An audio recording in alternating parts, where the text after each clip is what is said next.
Hello there. Welcome along to the Huddle Breakdown. Enda call here along with Joko James and Alan Morrison. How are we doing, folks? All right. Well, thank you. Yeah, a week off. Nothing to complain about this week. It's good. Exactly. People will be rejoicing. We are not doing any complaining about Celtic. Well, we might do a little bit of complaining about Celtic. We don't have a game to analyze on this week's show, so we're doing what we've threatened to do for the last about 4 or 5 months at least. We're going to do a Q&A style show. So on Twitter at Huddle Breakdown, we asked you to send us in some of your questions. So we have a fair few of them coming in on Twitter. Thanks to everyone who did send in questions. And if you do want us to cover something else on another show, do send us some questions on Twitter as well. And we'll try to get to as many as we can in the next hour or so. If you're watching on YouTube or you're watching on Twitch or you're listening to us for the first time, hit the subscribe button. You'll get notified every time a new podcast or a new video is live. And you just get free content every single week. So we'll start with the questions that came in. I want to start with a very simple one that came in. And it's a controversial one. It's one that always comes up. Is a Jaffa cake a biscuit or is it a cake? Now, James, I'm not sure if you guys have Jaffa cakes in the US, but it is basically this small circular. We'll call it a biscuit for now because just for handiness sake, it's cake on the bottom. It's got a chocolate covering and it's got a little orange sort of gelatin bit inside of it. The answer to this is a cake. A Jaffa cake is a cake, and the reason it is a cake, if you leave a cake out. So if you leave a Jaffa cake outside without any coverings on, it goes hard. If you do that with a biscuit, it goes soft, it goes soggy. So that is the answer to the most controversial question that came in. And surprisingly enough, we're a Celtic podcast. For that to be the most controversial question to come in, I think we're doing pretty well. See you next week. Yeah. Great show. Whatever you call it, I have had those, and I'm not a fan, so I don't care what you call it. No, thank you. Well, that's even more controversial than the even with a cup of tea. The orange part of it puts me on. Oh, come on. Right. We'll start off with the actual questions here. Michael Nolan, who is a regular listener to the show, he always tweets us as well. So thank you, Michael, for sending in this question. He says that surely we knew before the window closed that an injury to McGregor would be a problem, ? I'm going to change his phrasing of the next part. Is that not why Halliday tried to do him in? Says Michael. I think that's a pretty obvious one. That is one that we have touched on last week on the podcast, but I guess we'll throw it out to the crowd again. Not only do we risk McGregor pulling a hamstring or getting a muscle tear, our team's going to target him now, I guess, is what Michael is asking. Well, a trip through Andy Halliday's head would be a very short and fruitless journey, I have to say. So I'm not sure what he was thinking when he went into McGregor, but yeah, maybe that was part of it. Listen, I think, if we've said the midfield is in quite a state when you think about the way that Celtic and Postecoglou want to play and the actual resources that we have at our disposal. If you think the system is going to be like a 6, which is more of a 6 in the sort of regista, if I can use a nice hipster phrase, of the sort of deep-lying playmaker style of player, and then 2 number 8s, and by number 8s we mean more sort of box-to-box, multi-functional players that can break up attacks, but also get into the box, have shots, etc. If you think about that, that's obviously the way that we've played hitherto. McGregor is really good in that number 6 position, and probably more effective there even than as an 8, but I think he can probably do both. And there really isn't anyone else who naturally in the central midfield plays that role. You've got Turnbull, who arguably can be that 8, but he seems to struggle when the pace of the opposition and the intensity of the game and the standard of the game increases, and he may be more comfortable as a 10, which is more of a forward position behind a striker, more focus on the creative aspects and getting shots away than doing some of the midfield donkey work that an 8 would do. Rogic clearly has always been he's a classic 70s throwback to what a 10 was, a player who's really not that interested in the physical side of the game, really wants to get on the ball and do creative stuff with it. And then you've got McCarthy, who's more of a Scott Brown type of 6, which is not that deep line playmaker, more that first line of last defense, if you like, in front of the back four, breaking play up and just keeping the game very simple. So those are the players we've got. But actually, what we need players, dare I say it, a little bit like Ryan Christie in the 2-8 positions: energy, aggression, a bit of pace, got a goal threat, loves the challenge. You need two of those, and then a McGregor type. So we're just massively exposed. And then beyond those players, we've got essentially kids, really, and that's it. So it's just a huge problem, I think, or risk, should I say, for the rest of the season. Can I ask a follow-on question before you come in here, James? You might be able to answer this for me. Outside of James McCarthy, do we have enough assholes in our midfield? Do we have enough players who are going to sort of give as good as they get in order to ensure that people who try and do Cal McGregor are equally a hard tackle back?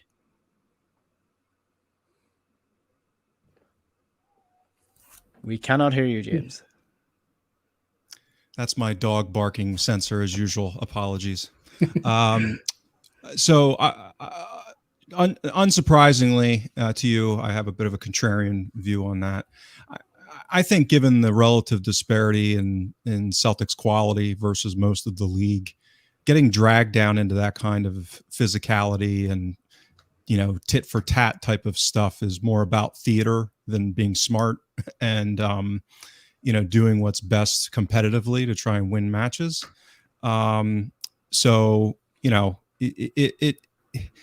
If you can dance like a butterfly and sting like a bee, like Cassius Clay could when he first became heavyweight champion, you don't go toe to toe and just sit there and get pummeled to do it. I mean, you use your athleticism, you use your pace, you use your skill level, and you make that the weapons that you deploy. So, I mean, there's obviously a balance to strike. To kind of segue off of one of Alan's comments, I think one of our challenges is that we have some what I'll call tweeners. So I see David Turnbull as a tweener. I don't think he really suits as an 8, a box-to-box 8. But I also don't think he necessarily, at this point anyway, maybe he develops into it. But Alan and I have talked about this over the last almost year now, is that, it's a bit of a mixed record as far as him as a 10. So it's almost situational. He's a tweener. He's kind of stuck in between those two. And as I continue to talk about this kind of concept of optimization, when you optimize a system, you have pieces that fit together in an optimized way. And when you have tweeners, that's harder to do. And, if all things being equal, if McGregor was 3 inches taller, 20 pounds heavier, and a little bit more aggressive in the tackle, then he'd be almost perfect in that position. He could handle the ball progression, the breaking of the press, as well as kind of doing a good enough job as, like a 28-year-old or a 30-year-old Scott Brown did in breaking up play. So it's really about picking the relative weaknesses and strengths and how they're going to fit together and complement each other or expose each other, in my mind. And I think that's yet to be determined. And I think it's going to be situational depending on how opponents decide to set up against us. I think that there's the conscious decision to go after a player, which, for the most part, I think is not all that common. There's certainly players that are like that'll try to go out and hurt people. But I think for the most part, that's, less common. I think my bigger concern is how the Scottish League is officiated in general, which is, I did a thread on this a while back, is, normally in pyramids, the top league in a country will have the lowest fouling rate, the lowest yellow card rate. And then they go up as you go down. Like, Serie A C has like 30% more fouls and yellow cards than Serie A, right? So that makes sense. And if you go through Portugal, you go through Spain, you go through Germany, there are a little bit of variation, but for the most part, that sequencing, and it makes sense. They're better players at the higher level and they play a more technical, sophisticated style of game. So that all kind of makes sense. Well, if you teleport into the UK, that doesn't hold up. So the Premier League in in England or the Premiership in Scotland actually have higher rates of fouling being called than, let's say, League Two, or yellow cards, for example, which, to me, that's a cultural issue as far as how the game is officiated and how much physicality, and we talk about it all the time, how much physicality is let go, how much creative players aren't protected with some of these just vicious tackles. So I would be concerned about that in general, as because of our risk and exposure of McGregor. And I'm not sure which is worse in that sense. I mean, I don't know if him playing that central six is going to make him more likely to get hammered more. I suspect probably not. Whereas maybe in that box-to-box role might be a little bit more susceptible to violent collisions, shall we say. And then the other part of all this is just a general risk that all the clubs are going to have to deal with is COVID still. So I think we've seen now that vaccines are not kind of universal 100%. And, so there's a scenario where some of our best players are out for a week or two with COVID, as we've seen already with other clubs. So, that's the scenario where we lose McGregor for a week or two, I think we could live with, depending on who the opposition are during that stretch of games. Any other kind of long-term injury, I think, would be a big problem. Yeah, there's a lot in that, especially the refereeing thing, because that used to be a massive thing, particularly in the Champions League discussion around referees, was the physicality of the Premier League compared to the way that European competitions were officiated, that it is different. I think that's narrowing a little bit, but officiating on the island of Britain in general is really, really poor. And that's reflected in the amount of British referees that are selected for the highest games, the biggest games in the World Cup and the European competitions and the Champions League final. I know there's a couple of high profile English ones, but outside of that, it's a very, very select few that actually make it to the highest level. So officiating is something that needs to be certainly looked at in Scotland and beyond. There are a good few questions about the defense that I might throw together at the end, because that's probably going to take up the most length in terms of discussion. So we'll move on to a question that came in from Cristoforo on Twitter, saying that Ainz admitted that Kyogo's best position is central following the derby. So how will he accommodate both him and Giakoumakis? It doesn't make sense to have a rotation option in Giakoumakis, who appears to have a quite different playing style to the first choice. So essentially what he's asking is Giakoumakis going to be playing alongside Kyogo? And if he's not, is the game plan going to change when Giakoumakis is there instead of Kyogo? Well, that's going to be quite a shift if we suddenly go to two up top and actually go two up top with the only two strikers that we've got in the squad that the manager actually wants to play. That would seem very unlikely. So to me, common sense suggests that he'll continue to play roughly the system he's playing, and it'll be one of two. But Kyogo is a very high intensity player in terms of just the sheer effort he puts into the game. He's tended to come off around the 60 to 70 minute mark in most games. He's obviously been on the receiving end of sort of violence in virtually every game he's played, not just in Scotland. So I don't think Giakoumakis is going to be short of minutes. He's a similar player in the sense of the level of intensity and work rate that he will bring to the game. So I suspect both of them will see significant minutes as a single striker. And the rest of it really comes down to what the very point that James made is, how do you fit the jigsaw pieces together around that to make it coherent? And if you assume that Kyogo won't be on the left, which may be something that happens occasionally, and actually he does well there because he's a good player, probably not something we're going to see a lot of, then you're left with, okay, well, if Forrest isn't fit, then it's Jota. Jota's not played that many games of professional football, really. We have, how long is he going to take to adjust to Scottish football? And then you're down to Adam Montgomery. And that's where we are. Again, these are all risks that could come to fruition with an injury or somebody losing form or Jota not adapting. And suddenly you're going, well, how do I make this puzzle fit? Because actually I don't have the right pieces for this to be a coherent system. The question that I would ask in relation to Giacomakis is, I think Boys Analytics did quite a bit of this on his Twitter in terms of the type of goals he scores. A lot of them are from high crosses. We seem to have been working on low crosses across the 6-yard box and pullbacks to the center, the penalty spot so far this season. So, James, how does that pair into what Giacomakis does in terms of his aerial ability? Do we change our game plan when he's on the pitch, or is it same old story with him?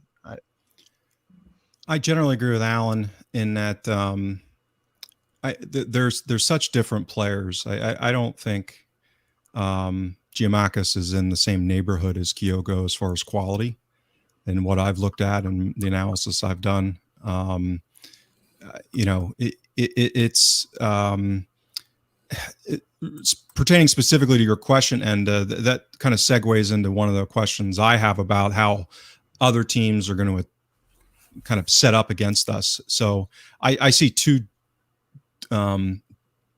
very distinct strategies that aren't earth-shattering, but I see vulnerabilities for Celtic that both of them could look to capitalize on. One is the high press, aggressive high press, but not all the teams have the quality and the athleticism and being coached well enough to do that and to really come at us in our defensive third and not get absolutely ripped apart, particularly at Celtic Park. But I do think some will try it, and there are some that are, like a Hibs might be good enough to give us some real troubles in that regard. Rangers, if they decided to go that route, even though we've talked about that's probably not how they would do it. The other one is to just bunker in, close down that space. And to me, that would be the way to try and dilute some of the impact of Kyogo. Meaning that one of his great strengths is using that space to run off the center backs. And if they're camped in at their own 18, there's not a lot of space for him to do that. So if you're going to park the bus, compress space, I could see Giacomakis being an alternative if we are confronted with those kind of bunkering opposition, where some of those high crosses could be a way of mixing it up and trying to break teams down. So that's one way I could see it happening, whether that's within a game and changing it up. The other part of this is that Kyogo's already played a lot this year coming from Japan. He came to us mid-season. He's also been on international duty. He's going to be coming back from Japan probably today, I think. Sorry, James. He limped off today. He got substituted in the 50th minute. He went off injured. Oh, for God's so we're already potentially looking at one of these risks becoming a massive issue, right? I didn't know. For that. listeners to the podcast, if that weird noise you heard was James banging his head off his mic. Yeah. Okay, well, that's great news. I don't know. I don't know any more than that, right? Yeah, he kind of limped off. Yeah. Hopefully, it's just a knock, but it could be a bang, impact.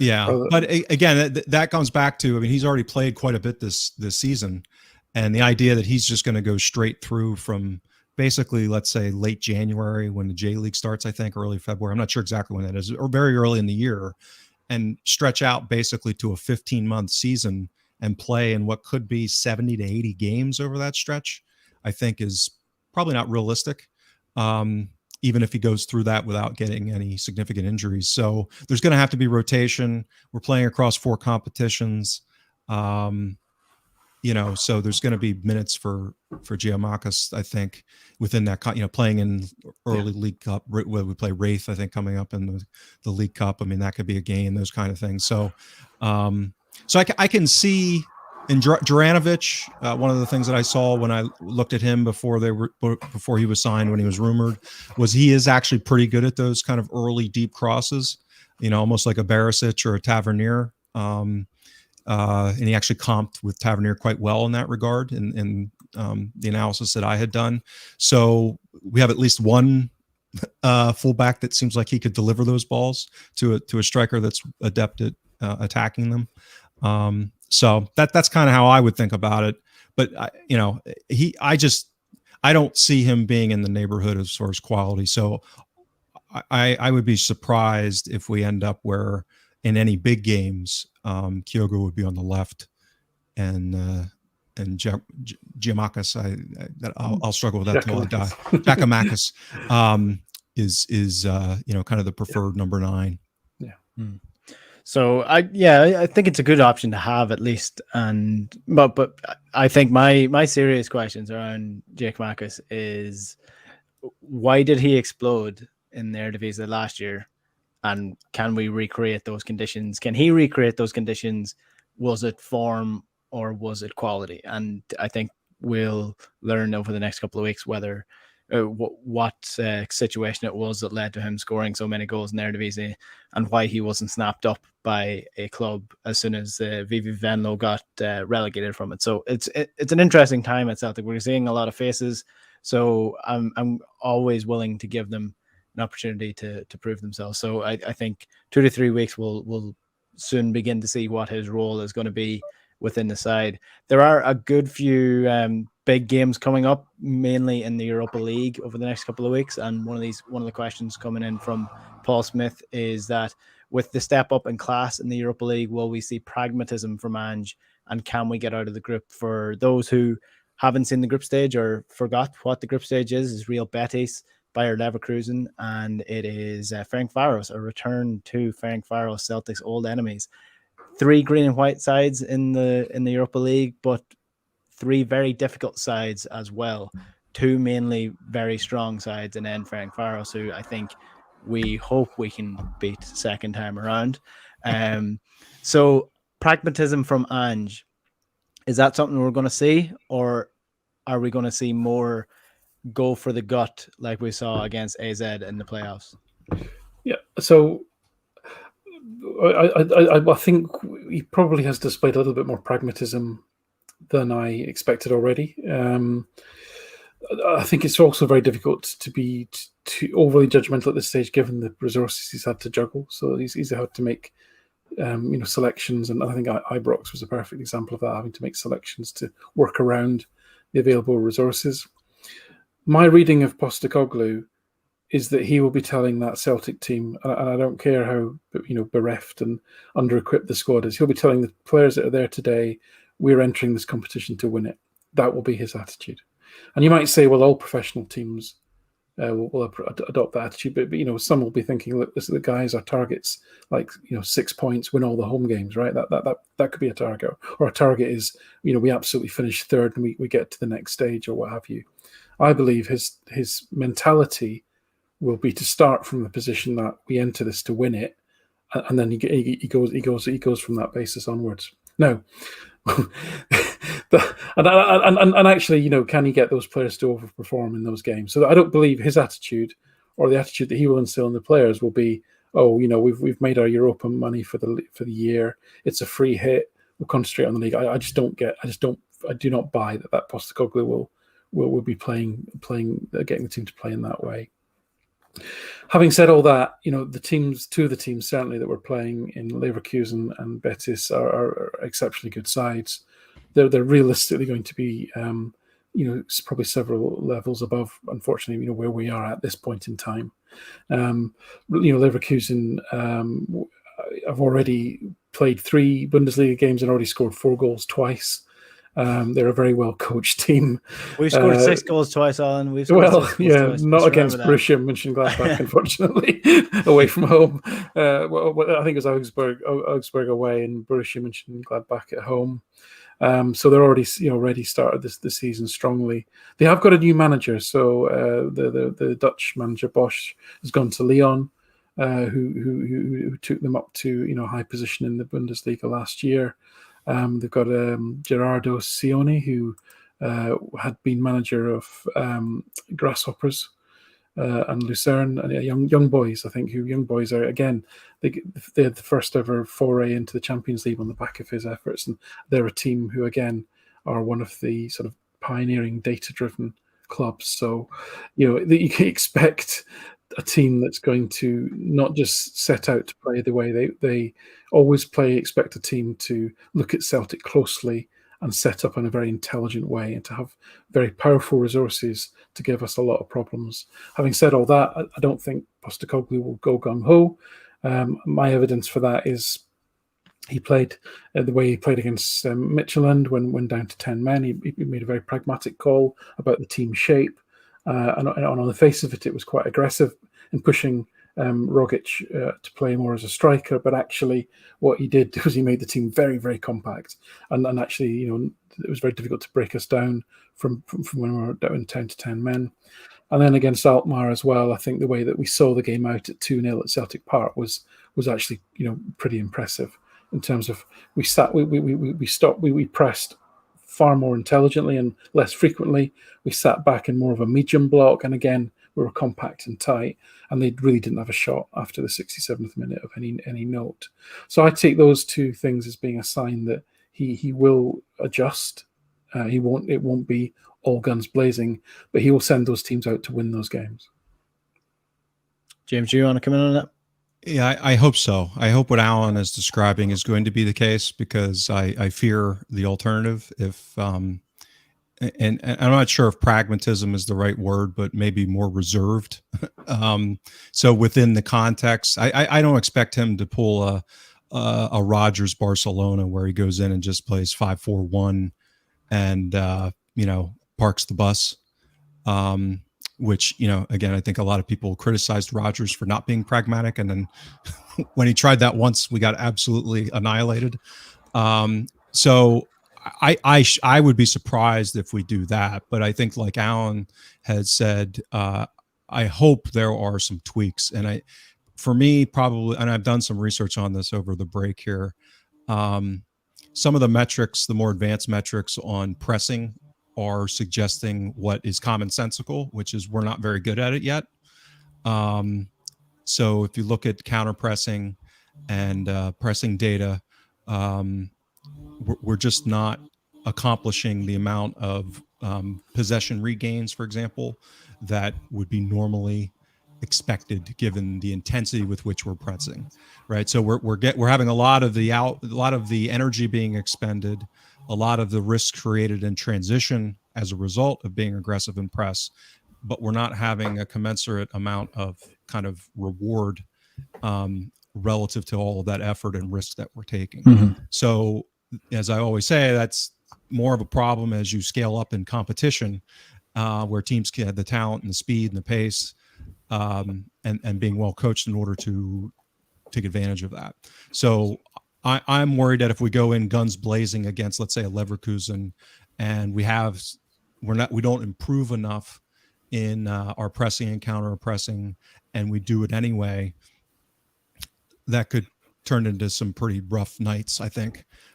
Whereas if we maybe go more into a mid block and are more selective and smart about our pressing, as Alan said that we were, but we did those from positions of strength and kind of hanging on. I think it'll be interesting from the get-go whether or not we set up that way to begin, or because I think particularly with Leverkusen, Betis to a little bit lesser degree, but still, they're a good side, but not quite as attacking and a pressing team as Leverkusen are. Yeah. And we can't write off Ferencvaros. I mean, Ferencvaros got through Slavia Praha 2-1 in aggregate to get to the knockout round of the Champions League, and I think they lost on penalties to Young Boys.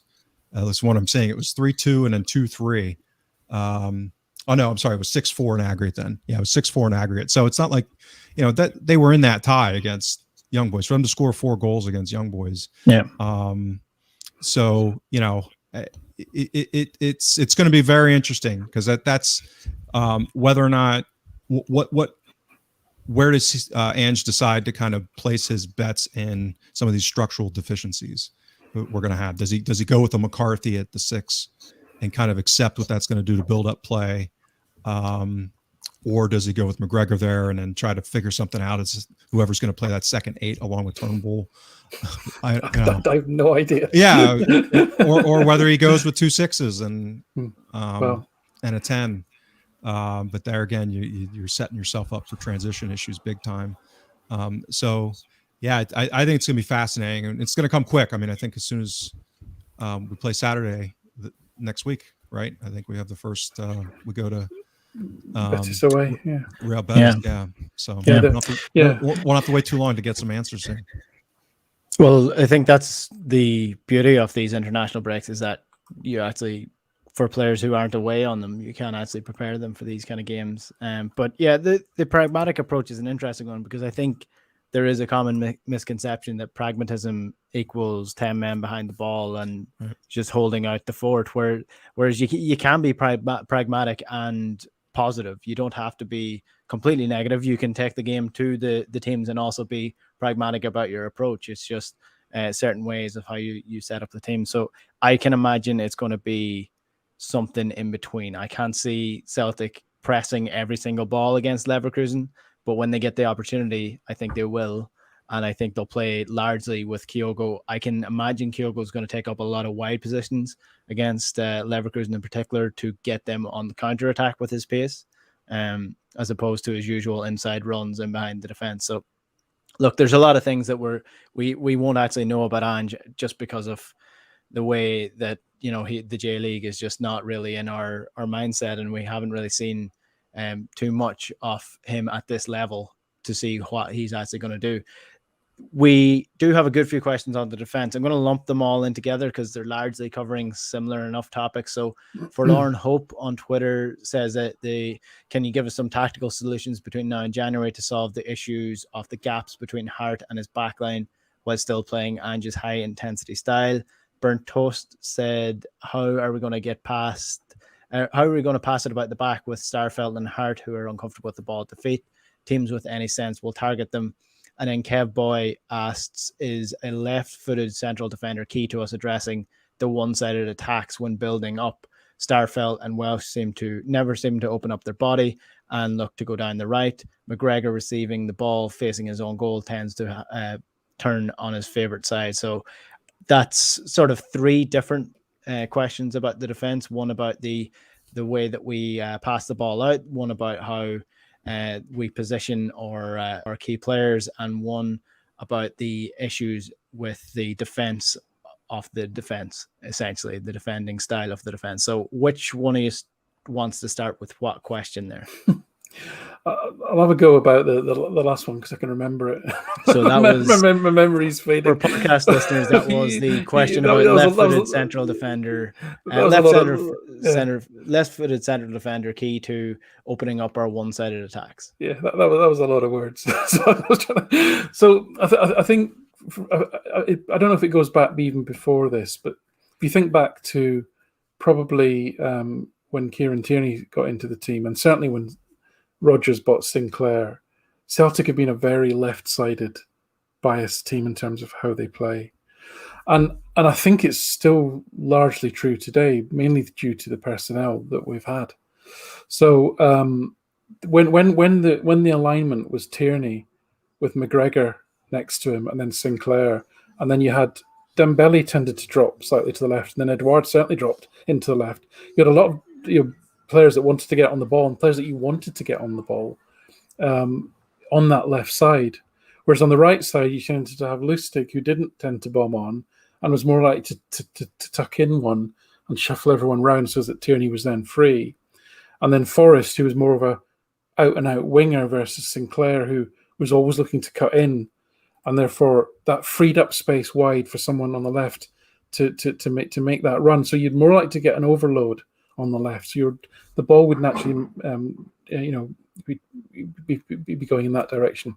And since then, McGregor is a ball magnet. I mean, McGregor demands the ball, and you want him on the ball, and he tends to. If you look at a heat map of McGregor, it does tend to be that left half space. If you drew a line down the half space between the fullback and the centre back and the inside midfielder through to the centre circle, that's kind of McGregor's zone of operation more often than not.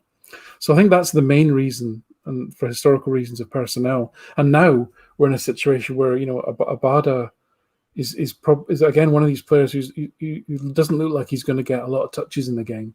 It's just not his nature to be coming back, linking play. He wants to get on it in dangerous areas, and then he'll do something explosive, and you'll get a few of those in the game. Whereas, on the left, again, we've got players who are probably more comfortable taking more touches. And again, we've had the right back issue. It'll be interesting having Juranovic now.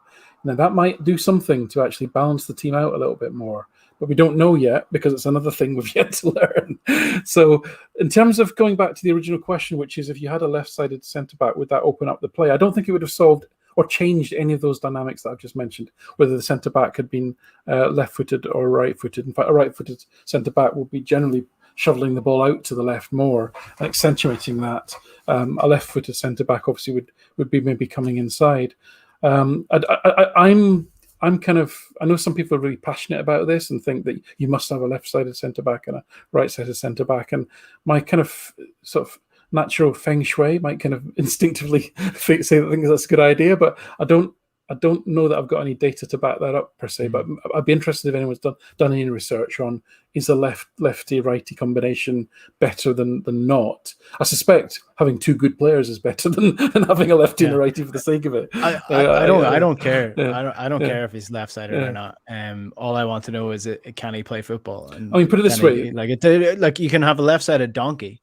It just really depends how good they are playing football. That'd be even better. The best combinations we've had in the last, sort of since I've been collecting stats, Denier and Van Dijk both right-footed, Ayer and Julian both right-footed. So honestly, I have a preconceived notion about left-footers. I very rarely trust them, depending on who they are. There's a theory that I have no evidence to back up, so you guys will murder me for it, but the left-footers generally who are good with their left foot, they strike the ball much nicer. A left-footed goal is much nicer to look at. But generally, X-nice. X-nice, yeah. Generally, left-footers are way more awkward on the ball than right-footers. That's my unbackupable opinion. I don't know where to go with that, Enda. Sorry. That's I think we're on the wrong. I think we're on the wrong show now. Yes, left-handers and their poor penmanship. That's the topic. Well, that's true. That's true. Though we see that's why people come for the expert opinion that you guys bring. People come for the notions that I bring to the show. The irrational bigotry against left-footers from yourself. That's exactly what they're coming to me for. Right, we'll crack through the other two questions about the defense. James, do you want to take one of them? So you have the issue of the gaps between Hart and the back line, and then you have the issue of passing with Starfelt, Hart being uncomfortable on the ball. Yeah, so I think they're interrelated, and I think it also interrelates with what McCarthy's role is going to be relative to McGregor. So I've talked about how these could kind of pile up on a risk basis.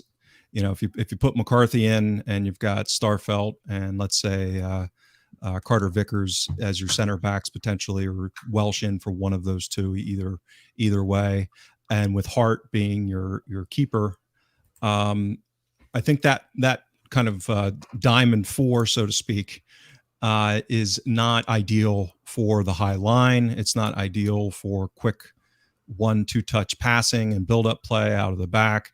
So there's going to be some inherent issues that I'm not sure are manageable, meaning that it's basically picking the poison that you're going to live with. So I don't know if you guys saw it, but there was a video that was going around today. I think it was from this week. I think it was under 21's Faroe Islands scored against France. Oh yeah, they drew that game. Yeah. And the way they scored was their France's keeper was way out, where a sweeper keeper would be, close to the center line, to the center circle, and made a really bad pass. And the guy intercepted it and just shot from there. And it just dribbled over. I mean, it barely made it to the goal line. But that gave me visions of what a Joe Hart out at the center circle line might look like if he's out there with any frequency trying to, play the ball as a kind of, sweeper keeper, so to speak. So, I don't think he should be going out there like that. I think he should be reserved and back. That's probably the lesser of the two evils, with him staying closer to his box where he's more comfortable. And that's just going to create that space. So maybe he gets better at coming for the ball, like he made the mistake against Alkmaar and didn't. Hopefully he learns from that. Hopefully the communication gets better between the center backs and him with those lobs that are going to keep coming in that space. And, hopefully we just get better at dealing with it with a little bit of practice as teams keep targeting it. But I think it's probably just going to be there. There's going to be some inherent issues with it, and hopefully it just doesn't compound to the point where it turns into big problems. Like a red card or something, really bad, where it ends up costing us points against a team that we shouldn't be losing points to. Yeah, I guess the concern is with that gap in between the defense and the keeper is that teams will identify that and essentially get the ball out the wing and just knock balls over the top every single time and just create as much chaos as they possibly can in between a defense that aren't used to playing with each other so far. And that's part of why I don't pretend to have watched him a ton. I've seen him play for the U.S. some, Carter Vickers, but I think he's okay pace-wise for a center back, but he's certainly not fast for a center back. He's not anywhere in the neighborhood of an Ayer. I would have liked to have seen that last piece coming in being a center back with some pace to complement either a Starfelt, because I've said this since we signed Starfelt. I mean, it's like put him next to Julian playing that high line, and there's not going to be any races in the 100-yard dash between the two of them that break the stopwatch. So we just don't really have any pay. I think probably Welsh might be the most agile of the group in recovery speed, and he's not anything great shakes in that regard. So I just again I think it's just going to be something that we live with. Do you want to come in on that, Alan? Yeah, sorry, Enda. I just wanted to, just going back to the previous conversation we had about pragmatism and will Postecoglou change his approach. I think he already is to basically try and reduce risk in those very areas. If you look at how Hart clearly isn't coming out very far, and that creates another issue. So you've either got to drop the defence 5 yards to try and reduce that gap, because I don't think you're going to get 34-year-old Joe Hart to change fundamentally the way he plays to that degree. I mean, he's doing okay with his passing. He averages 28 completed open play passes per 90 minutes, and he gives away just under 5. I mean, that's probably a lot more effective than Gordon was, to be honest. And Gordon did a pretty good job of adapting his game under Rodgers to play that way. So I think he can adapt to a point, but it's within the structure of you're not going to be standing on the halfway line or anywhere near that, because his recovery pace is just not isn't going to be nothing like. So I think we're going to have to come up with a compromise. I think we already are coming up with a compromise. We may just need to drop that line a little bit back. And as for Starfelt, I mean, it might surprise you to know he averages more open play passes than any other player by 73 passes, and he loses the ball through his passing less than any other player. He gives it away just over 2 times. So again, there's a trade-off there between his relatively safe passing. He's not taking risks with his passing. He's giving it. He's not trying to break multiple lines. For example, at Ibrox, he was very serviceable at getting past the front three, and he could get it into a midfielder or he'd get it into a fullback, and he racks up plenty of those types of passes. And to be honest, that's okay, but you're not going to get that range of passing. So I think, and the other thing about Starfelt is what was very interesting is away in Alkmaar, and he shifted from the left centre back to right centre back and I think it was to protect him, get him away from a Buklal on that side, and that's where the danger came down. They had a new left back making his debut, and I can't remember who they brought in on the left. It was the other way around. They're basically trying to protect him from I think it was Larson, wasn't it? Yeah, Carlson. Yeah. And then at Ibrox, they flipped it again because to try and keep him away from Kent. So he's being protected, as I said to you in the last show, he's being protected by Postecoglou. They're trying to build his confidence because it has taken a bit of a kicking. So that, to me, again, is evidence that the manager is adapting and trying to find ways to fix problems. He's not just saying, it's up to you to sort out, kick him out of the pitch and get on with it. There's more going on here. Well, and I think that's a great point, Alan. And to me, again, it introduces just a different, as I've always said, risk tends not to get eliminated; it just morphs. So if the risk is inherent, meaning that if the pieces don't fit together, then you can kind of change where that risk lies, but you can't eliminate it. So to your point, you might be able to reduce it. Normally, you just change the shape of it, and then you might change the frequency of it. But so for example, let's, and I agree with you. The idea of maybe moving the line back 5 yards, but that then also might invite on more pressure, and Starfelt invites on more pressure with his safe passing, right? So because he's not really taking that blind breaking pass to cut open. So he's doing the simple passes. And again, if you throw McCarthy into that mix instead of McGregor, I can see scenarios where we're caught 10 to 15 yards deeper in build-up play, and teams are just, again, if they have the athleticism and the quality, just see like sharks with blood in the water. Just moving that forward. And that's a different manifestation of the risk. But it's situational. And again, this is what I always talk about is for a lot of our opposition domestically, most of this isn't going to matter. Because if they try to press us that aggressively, if Ross County comes in Sunday or Saturday and tries to aggressively press us forward, the likelihood is that we're going to absolutely carve them open. But when we go and play Leverkusen, totally different kettle of fish. Well, another sort of issue with that safe passing is the over-reliance on Cal McGregor plays into that, because, if he's the guy that's always receiving the ball from the midfield and has to do something with it, if he gets injured, then where do you go from there? And also, you can bring Cal McGregor into the game in other ways by doing what Christopher Ayer did, carrying the ball out, beating the first man, breaking the first line, and then suddenly there's space opening up in front of Cal McGregor to run onto the ball as opposed to getting it and having to turn. And I suppose that addresses the question that came in about his left-sidedness. Just to finish up, there is one question from Mike Coast, who is asking a question of James, and James is the only one of us that can actually answer this question as far as I know. Are there lessons to be learned from the American NCAA programs that consistently perform and recruit above their relative size? Gonzaga basketball and Boise State football that can be applied to Celtic's future performances in Europe. So can you explain that firstly and then answer the question? Because I've got no fucking clue what that guy's asking. Yeah. So both of those are universities that have developed very successful programs, even though they're not in major conferences. So you could think of them, the analogy I think that the questioner is asking, it's kind of like, the Scottish League being outside of the Big Five. So Celtic's almost like a Boise State or a Gonzaga, which Gonzaga was in the NCAA basketball finals this past March, for example. So they don't play in one of the premier conferences where they have the big money and, they pay their coaches $4 million a year, that kind of thing. So they've been able to build this very successful program as Boise State has, and just doing things a little differently.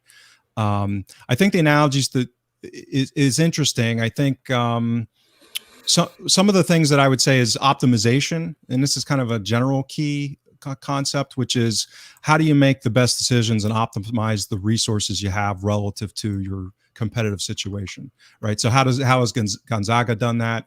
They've recruited a lot of foreign players. So they've kind of built this little niche where they bring guys in from Eastern Europe, they bring guys in from Africa, where, your Kentuckys and your North Carolinas and your Duke, kind of the traditional powers in college basketball, their bread and butter is the best U.S. players, and basically giving them a pathway to the NBA very quickly.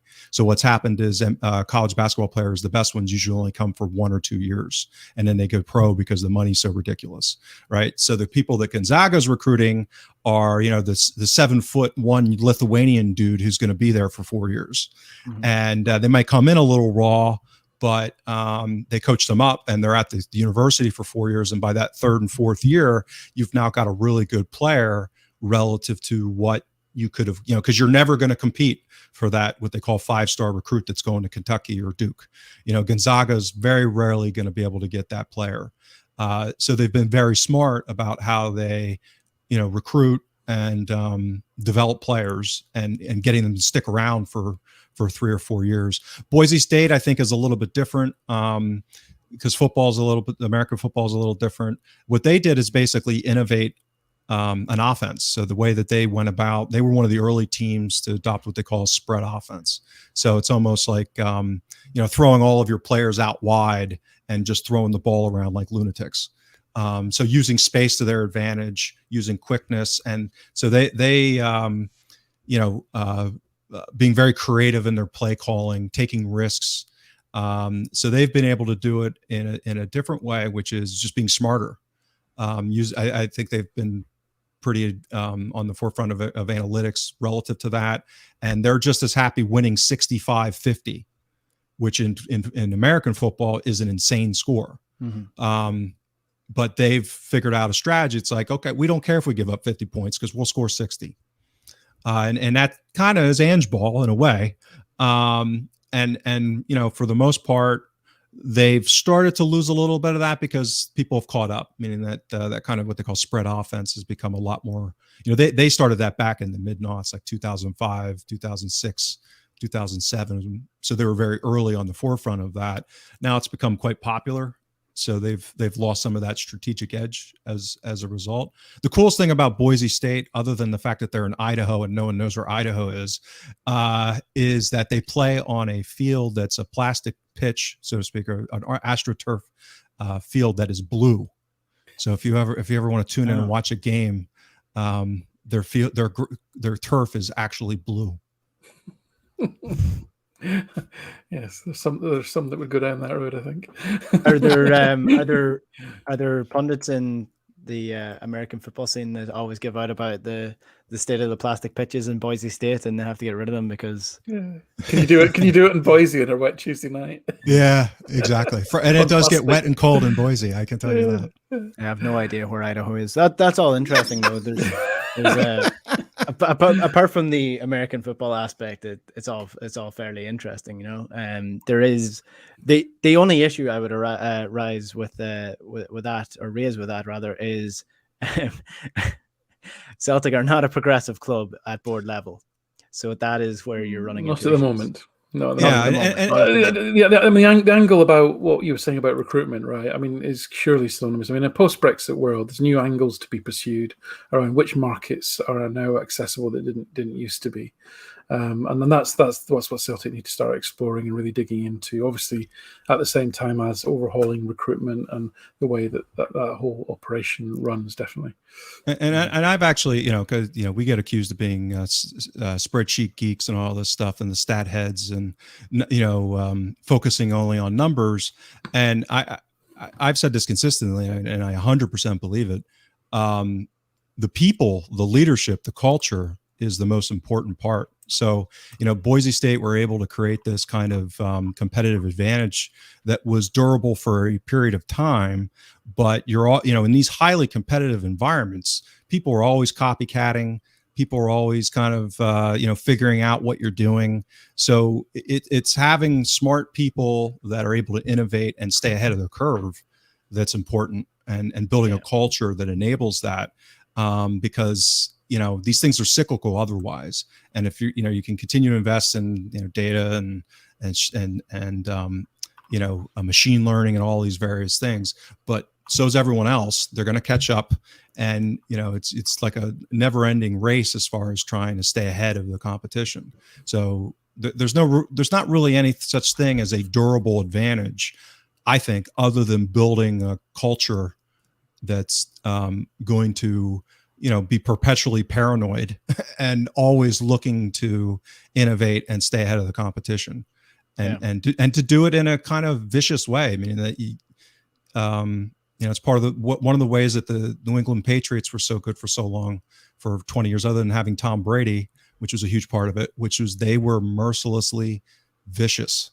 There was no sentimentality. When a player got older, even if they had helped them win 3 or 4 Super Bowls, goodbye.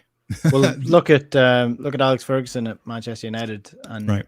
I mean the guy who always gives out about me referencing the Premier League in this podcast will come back at me. But Brian Robson, captain Manchester United, gone. Roy Keane, when he was done, gone. Peter Schmeichel, gone. He was not afraid to get rid of key players if it meant that he could finally revitalize the team in the way that he needed to do. And I guess he's an old guard in a way now, that the way that things are done. But he was in full control and he did what he needed to do. I think the key point I would use to point towards the culture not being correct for this sort of innovative thinking in Celtic at the minute is the fact that Lawwell decided that after the 10 in a row is when things were going to change. That's when he was going to step down. That's when they were going to get a director of football. That's when they were going to revitalize the scouting system after the 10 in a row was done, as opposed to getting it done in the right way and having these people in place to continue to build on it. So I guess it might change over the next couple of years. Hopefully it does change, but I think that's where my skepticism around it would come. And if people don't like our data, they come to the podcast for my hot takes on the left-footed players. That's right. So all we can go on that one, and is, you have to look at Mackay and where he came from and what he did at Scottish Rugby. He did not have accountants in charge of the departments. He had a marketing person in charge of marketing. He had a salesperson in charge of sales. He had a rugby expert in charge of recruitment and scouting plans. And that's how you do it. You give people. You find talented people and you give them the authority and the mandate to do their job properly, and you give them the tools to do the job properly, and then you support them 100%, and then you hold them to account, and that's how you drive excellence. And Mackay's got a track record for doing that in a sporting environment. So I'd definitely be up for giving him a chance to instill that culture at Celtic. Yeah, well, we will live in hope that happens. This was the first Q&A off the Huddle Breakdown. I think it was a massive success, if I do say so myself. We will actually have a game to look forward to and look back on, the Ross County game this weekend and the Real Betis game next week. So that's what next week's show is going to be. If you want to get that, you have to subscribe to the YouTube channel below, subscribe to the podcast network at Huddle Breakdown, and follow us on Twitter at Huddle Breakdown or The Breakdown Inc. James, Alan, thanks very much. Thank you. Have a good week, guys. All right. Thanks for your question, folks. We'll chat to you later. Good luck.